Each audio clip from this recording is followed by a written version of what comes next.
সাধারণত আমরা যখন কোনো রাজনৈতিক নেতার কথা ভাবি, মানে একদম টিপিক্যাল নেতার কথা ভাবি, তখন আমাদের চোখে ঠিক কী ভাসে? বিশাল কনভয়, দামি গাড়ি, ইস্ত্রি করা নিখুঁত পোশাক। হ্যাঁ, আর শীতাতপ নিয়ন্ত্রিত ঘরের এক পরিশীলিত মাপার রূপ। ক্ষমতার মানেই যেন সাধারণ মানুষের কাছ থেকে একটা নিরাপদ দূরত্ব বজায় রাখা। একদম। আর ঠিক এই কারণেই পশ্চিমবঙ্গের রাজনীতির দিকে তাকালে একটা প্রবল ধাক্কা খেতে হয়। কারণ সেখানে আমরা এমন একজনকে দেখি যার রাজনীতি কোনো এসি রুমে বসে তৈরি হয়নি। তা তো বটেই। তার ক্ষমতার উৎস হলো রাজপথের ধুলো, খাম, রক্ত আর স্লোগান। একটা খুব মাপা, হিসেবি ভাবমূর্তির ঠিক বিপরীত মেরুতে দাঁড়িয়ে থাকা এক চরম বিশৃঙ্খল অথচ প্রচণ্ড শক্তিশালী রাজনৈতিক শক্তি। আমাদের এই ডিপ ড্রাইভে স্বাগত। আজকের বিষয় হলো পশ্চিমবঙ্গের বর্তমান মুখ্যমন্ত্রী মমতা বন্দ্যোপাধ্যায়ের 4 দশকের ঘটনাবহুল রাজনৈতিক জীবন। আমাদের হাতে আজ বেশ কিছু দারুণ উৎস রয়েছে। হ্যাঁ, যেমন দি ইকোনমিক টাইমসের বিস্তারিত প্রতিবেদন, তার নির্বাচনী ইতিহাস নিয়ে উইকিপিডিয়ার ডেটা, আর সবচেয়ে আকর্ষণীয় হলো ক্যামব্রিজ ইউনিভার্সিটি প্রেসে প্রকাশিত একটি গবেষণাপত্র, যেটা মূলত তার রাজনৈতিক সন্ন্যাস বা পলিটিক্যাল অ্যাসেটিসিজম নিয়ে লেখা। তো আজকের লক্ষ্য হলো এই উৎসগুলো ঘেটে তার ওই স্ট্রিট ফাইটার ভাবমূর্তি, রাজনৈতিক ব্র্যান্ডিং এবং তাকে ঘিরে থাকা পাহাড় প্রমাণ বিতর্কের পেছনের আসল মেকানিজমটা বোঝা। তবে এই আলোচনা গভীরে যাওয়ার আগে একটা বিষয় স্পষ্টভাবে জানিয়ে রাখা অত্যন্ত জরুরি। হ্যাঁ, প্লিজ বলুন। দেখুন, আমাদের আজকের উৎসগুলোতে বামপন্থী এবং ডানপন্থী উভয় মতাদর্শের অত্যন্ত কড়া রাজনৈতিক অভিযোগ এবং বেশ কিছু স্পর্শকাতর বিষয় উঠে এসেছে। একদমই তাই। আর এই আলোচনার উপস্থাপক হিসেবে আমরা কোনো রাজনৈতিক দলের পক্ষ নিচ্ছি না বা কোনো মতবাদকে সমর্থন করছি না। ঠিক, আমাদের কাজ হলো সম্পূর্ণ নিরপেক্ষভাবে মূল উৎসগুলোতে যে তথ্য ও বিশ্লেষণগুলো রয়েছে তা হুবহু শ্রোতাদের সামনে তুলে ধরা। তো শুরু করা যাক। শুরুতেই আমি 1984 সালের ওই বিখ্যাত লোকসভা নির্বাচনের কথায় আসতে চাই। ইন্দিরা গান্ধীর মর্মান্তিক হত্যাকাণ্ডের পর দেশ জুড়ে তখন একটা বিশাল সহানুভূতি তরঙ্গ বা সিম্প্যাথি ওয়েভ চলছে। হ্যাঁ, ওই সময়টায় ঠিক সেই সময় মাত্র 29 বছর বয়সী এক তরুণী কংগ্রেসের টিকিটে যাদবপুর কেন্দ্র থেকে দাঁড়িয়ে গেলেন। আর তার বিপরীতে কে? সিপিআইএমের হেভিওয়েট ডাকসাইটে নেতা সোমনাথ চট্টোপাধ্যায়। ওই তরুণী জিতেও গেলেন, যেটা একটা বিশাল বড় ঘটনা ছিল। কিন্তু দাঁড়ান, এখানেই আমার একটা খটকা লাগছে। এই জয়টা কি সত্যিই তার ব্যক্তিগত কারিশমা ছিল? মানে ওই সহানুভূতি তরঙ্গের কারণে কংগ্রেসের টিকিটে যে কেউ দাঁড়ালেই হয়তো জিতে যেত? এই প্রশ্নটা ওঠা খুব স্বাভাবিক। মানে এটা ঠিক যে ইন্দিরা গান্ধীর মৃত্যুর কারণে একটা হাওয়া ছিল, কিন্তু যাদবপুর কোনো সাধারণ কেন্দ্র ছিল না। ওটা ছিল সিপিআইএমের দুর্ভেদ্য দীর্ঘ। আচ্ছা, সোমনাথ চট্টোপাধ্যায়কে হারানোটা শুধু একটা নির্বাচনী অঘটন ছিল না।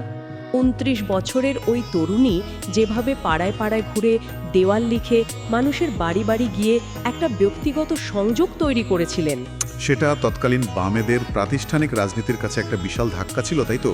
একদম। এই জয়টা ভারতের রাজনীতিতে এক নতুন জায়েন্ট কিলারের আগমনী বার্তা দেয়। এরপরই তিনি ইন্ডিয়ান ইউথ কংগ্রেসের সাধারণ সম্পাদক পদে নিযুক্ত হন। কিন্তু একটা নির্বাচনে জেতা আর একটা গোটা রাজ্যের অবিসংবাদিত নেত্রী হয়ে ওঠার মধ্যে তো অনেক ফারাক। আর এই ফারাকটা তিনি তৈরি করেছিলেন রাস্তায় নেমে মার খেয়ে। হ্যাঁ, আমাদের হাতে থাকা উৎসগুলো বলছে তার ক্যারিয়ারে শারীরিক আঘাতের তালিকাটা রীতিমতো শিউরে ওঠার মতো। ঠিক। আর এই শারীরিক আঘাতগুলোই তো তার রাজনৈতিক চরিত্র গঠনের সবচেয়ে বড় উপাদান, কি বলেন? হ্যাঁ, 1990 সালের 16ই আগস্টের ঘটনাটাই ধরুন। কলকাতার হাজরা মোড়ে প্রকাশ্য দিবালোকে সিপিআইএম যুবনেতা লালু আলমের লাঠির আঘাতে তার মাথার খুলি ফেটে যায়, রক্তে ভেসে যায় রাস্তা। বাপরে! তাকে পুরো 1 মাস হাসপাতালে কাটাতে হয়েছিল। সাধারণ কোনো মানুষ হলে হয়তো এই ভয়ঙ্কর ট্রমার পর রাজনীতি ছেড়ে দিতেন বা অন্তত কোনো নিরাপদ দপ্তরে বসে কাজ করতেন। কিন্তু তিনি তো উল্টোটা করলেন। 1993 সালের জানুয়ারিতে এক ধর্ষিতা বোবা কালা মেয়ের বিচারের দাবিতে যখন তিনি সোজা রাইটার্স বিল্ডিংয়ে তৎকালীন মুখ্যমন্ত্রীর দপ্তরের সামনে ধর্নায় বসে পড়লেন, হ্যাঁ, ওই ঘটনাটা। তখন পুলিশ তাকে রীতিমতো চুল ধরে টেনে হিঁচড়ে প্রিজন ভ্যানে তুলে নিয়ে যায়। আবার ওই একই বছর 1993 সালের 21শে জুলাই যুব কংগ্রেসের মিছিলে পুলিশের গুলিতে 14 জন মারা যান এবং সেখানেও তিনি মারাত্মকভাবে আহত হয়ে কয়েক সপ্তাহ হাসপাতালে ছিলেন। এই ঘটনাগুলোর মনস্তাত্ত্বিক প্রভাবটা একবার ভেবে দেখুন। সাধারণ মানুষের মনে তার একটা নির্ভীক অথচ আক্রান্ত রূপ গেঁথে যায়। একটা আন্ডারডগ ইমেজ, তাই না? ঠিক তাই। নিজের আত্মজীবনীতে তিনি নিজেকে মহাভারতের অভিমন্যুর সাথে তুলনা করেছেন। যেমন অভিমন্যু কৌরবদের চক্রব্যূহে একা আটকে পড়েছিলেন, তিনিও তেমনি নিজেকে চারিদিক থেকে রাজনৈতিক ষড়যন্ত্রে ঘেরা একাকী যোদ্ধা হিসেবে বর্ণনা করেছেন।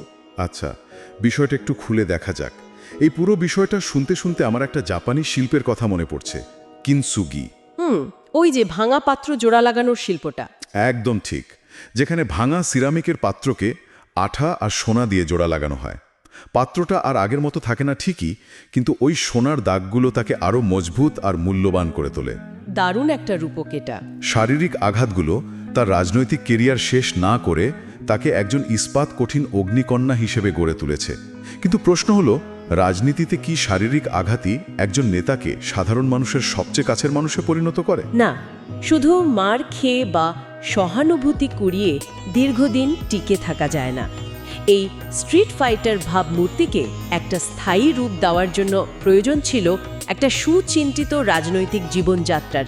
কেমব্রিজ ইউনিভার্সিটির গবেষণাপত্রে প্রমা রায়চৌধুরী যাকে বলছেন রাজনৈতিক সন্ন্যাস বা পলিটিক্যাল অ্যাসেটিজম, এই কনসেপ্টটা আমাকে সবচেয়ে বেশি আকর্ষণ করেছে।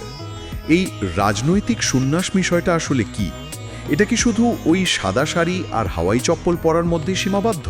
মোটেও না, এর শিকড় অনেক গভীরে। দেখুন, পশ্চিমবঙ্গের রাজনীতি দীর্ঘকাল ধরে ভদ্রলোক শ্রেণীর দ্বারা নিয়ন্ত্রিত ছিল। মানে ওই উচ্চশিক্ষিত ধুতি পাঞ্জাবি পরা বাবুদের কথা বলছেন তো? হ্যাঁ, যারা পরিশীলিত এবং তত্ত্বগত রাজনীতিতে বিশ্বাসী। এর ঠিক বিপরীতে মমতা বন্দ্যোপাধ্যায় নিজেকে একদম সাধারণ খেটে খাওয়া মানুষের কাতারে নামিয়ে আনেন। সাদা সুতির শাড়ি, হাওয়াই চপ্পল আর কাঁধে একটা ঝোলা ব্যাগ, এটাই তার ট্রেডমার্ক। সুপার হিরোদের যেমন একটা নির্দিষ্ট কস্টিউম থাকে, মমতার এই সাদা শাড়ি আর চপ্পলও যেন তার একটা রাজনৈতিক বর্ম। কিন্তু এই অতি সাধারণ জীবনযাপন কি শুধুই তার স্বভাব, নাকি ভারতের রাজনীতিতে টিকে থাকার জন্য এটি একটি অত্যন্ত নিখুঁত রাজনৈতিক মাস্টার স্ট্রোক? এখানে সবচেয়ে চমকপ্রদ বিষয়টা হলো হিন্দু ধর্মের সন্ন্যাস বা ত্যাগের ধারণার নৈতিক ক্ষমতা। আমাদের সমাজে যিনি নিজের জন্য কিছু চান না, সমাজ তাকে এক অন্য চোখে দেখে। তিনি অবিবাহিতা। তিনি বারবার দাবি করেছেন তার নিজের কোনো পরিবার নেই, কারণ বাংলার মানুষই তার পরিবার। এতে করে সাধারণ মানুষের মনে একটা মরাল অথরিটি বা নৈতিক কর্তৃত্ব তৈরি হয়। ঠিক, ওই গবেষণাপত্রটা দেখাচ্ছে কিভাবে তিনি দেশজ সংস্কৃতি এবং মাতৃমূর্তির বা মাদা গডেসের প্রতীকগুলোকে অত্যন্ত সুনিপুণভাবে ব্যবহার করেছেন। সাধারণ মানুষের কাছে তিনি যেমন সুরক্ষাদায়ী দিদি, তেমনি অনেক সমর্থকের কাছে তিনি দশভুজা দুর্গার রূপ। হ্যাঁ, আমি পড়েছি ওই জায়গাটা, যেখানে 10 হাতে কোনো অস্ত্র নেই, বরং আছে কন্যাশ্রী, রূপশ্রীর মতো 10টি জনকল্যাণমূলক প্রকল্প। বামফ্রন্ট সরকারের কৃষিজমি অধিগ্রহণের বিরুদ্ধে এই আন্দোলনগুলোই তাকে একেবারে ক্ষমতার দোরগোড়ায় পৌঁছে দিয়েছিল। 2006 সালে সিঙ্গুরের টাটা মোটরসের কারখানার জন্য জমি অধিগ্রহণের প্রতিবাদে তিনি 26 দিনের এক ঐতিহাসিক অনশন শুরু করেন। বাপরে, টানা 26 দিন না খেয়ে থাকা! বিষয়টা একবার তলিয়ে দেখুন। রাজ্যের প্রধান বিরোধী নেত্রী টানা 26 দিন ধরে না খেয়ে বসে আছেন। পরিস্থিতি এমন পর্যায়ে পৌঁছায় যে তৎকালীন রাষ্ট্রপতি এপিজে আব্দুল কালাম গভীর উদ্বেগ প্রকাশ করে বলেন, জীবন অমূল্য, এবং তাকে অনশন ভাঙার আহ্বান জানান। শেষ পর্যন্ত প্রধানমন্ত্রী মনমোহন সিংয়ের চিঠির পর তিনি অনশন ভাঙেন, তাই তো? হ্যাঁ। তাহলে এই সব কিছুর মানে কি দাঁড়ায়? সিঙ্গুরের ওই 26 দিনের অনশন ছিল অনেকটা ডেভিড বনাম গোলায়াথ লড়াইয়ের মতো, যা বাংলার রাজনীতির পুরো ভিত্তিটাই নাড়িয়ে দিয়েছিল। আর এরপরই আসে 2007 সালের নন্দীগ্রাম স্পেশাল ইকোনমিক জোনের জন্য জমি অধিগ্রহণের প্রতিবাদে গড়ে ওঠা আন্দোলনে পুলিশের গুলিতে 14 জন গ্রামবাসীর মর্মান্তিক মৃত্যু হয়। বাংলার বুদ্ধিজীবীরা রাস্তায় নেমে আসেন এবং মমতাকে অকুণ্ঠ সমর্থন জানান। এই আন্দোলনগুলোর ফলেই টাটা মোটর সিঙ্গুর ছাড়তে বাধ্য হয় এবং 2011 সালে 34 বছরের বাম শাসনের অবসান ঘটিয়ে মমতা মুখ্যমন্ত্রী হন।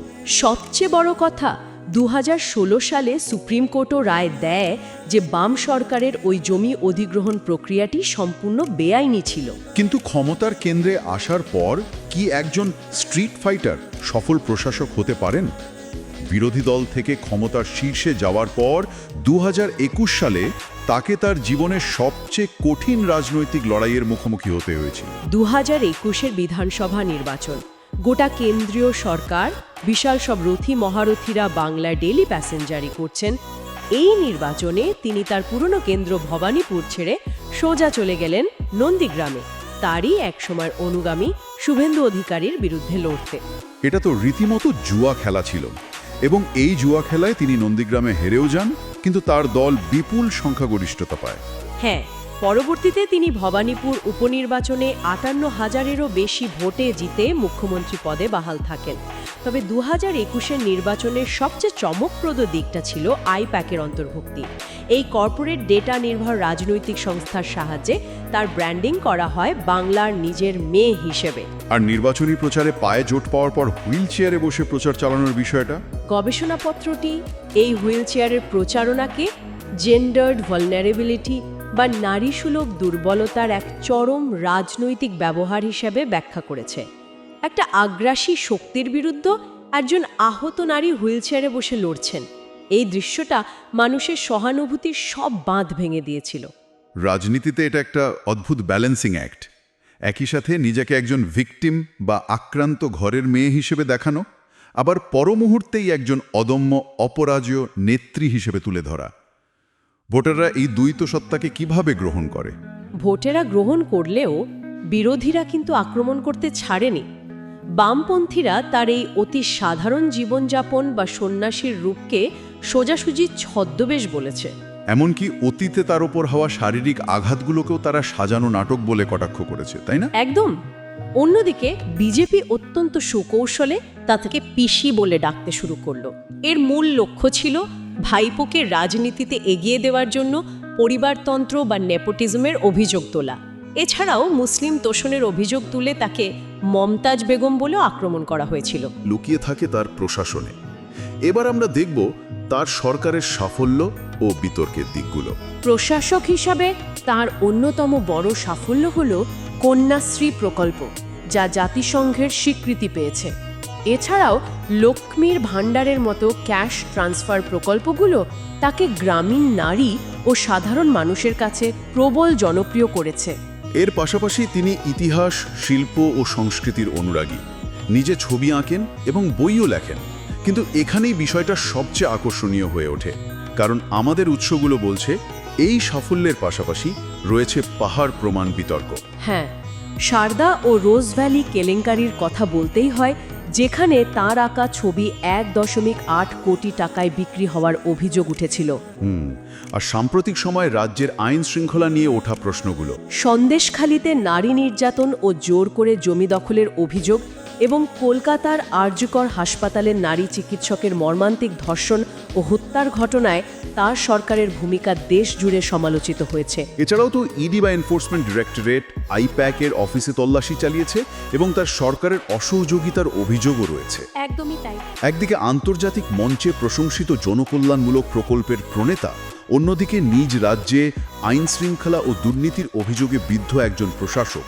এই দুই চরম বিপরীত মেরুর মধ্যে একজন নেত্রীর আসল লিগেসি বা উত্তরাধিকার কিভাবে নির্ধারিত হবে, এই উত্তরটা ভবিষ্যৎ ইতিহাস দেবে। আজকের এই ডিপ ডাইভে আমরা দেখলাম কিভাবে শারীরিক আঘাত, সাধারণ জীবনযাপন এবং আবেগের নিখুঁত ব্যবহারের মাধ্যমে মমতা বন্দ্যোপাধ্যায় ভারতের রাজনীতিতে নিজের একটি অপ্রতিদ্বন্দ্বী ব্র্যান্ড তৈরি করেছেন। হ্যাঁ, যারা শুনছেন তাদের জন্য এটি একটি ক্লাসিক কেস স্টাডি, কিভাবে একজন মানুষ সমস্ত প্রতিকূলতা পেরিয়ে একটি রাজনৈতিক প্রতিষ্ঠানে পরিণত হন। তবে আলোচনা শেষ করার আগে একটি ভাবনার বিষয় ছেড়ে দেওয়া যায়, যা আমাদের মূল তথ্যে নেই কিন্তু আজকের আলোচনার সাথে গভীরভাবে যুক্ত। আচ্ছা, সেটা কি? বর্তমান যুগে যেখানে রাজনীতি ক্রমশ ডিজিটাল হয়ে যাচ্ছে, এআই এবং সোশ্যাল মিডিয়া দিয়ে তৈরি হচ্ছে পলিশ করা নিখুঁত রাজনৈতিক ইমেজ, সেখানে মমতা বন্দ্যোপাধ্যায়ের মতো রাজপথের ঘাম রক্তে ভেজা অতি সাধারণ এবং flash and blood street politics কি ধীরে ধীরে বিলুপ্ত হয়ে যাবে? খুব সুন্দর একটা প্রশ্ন তুলেছেন। নাকি কৃত্রিমতার এই যুগে এই ধরনের অ্যান্ড অগমেন্টেড কাঁচা আবেগী হয়ে উঠবে ভবিষ্যৎ রাজনীতির সবচেয়ে দামি সম্পদ। ভাববেন বিষয়টা। আজ এ পর্যন্তই।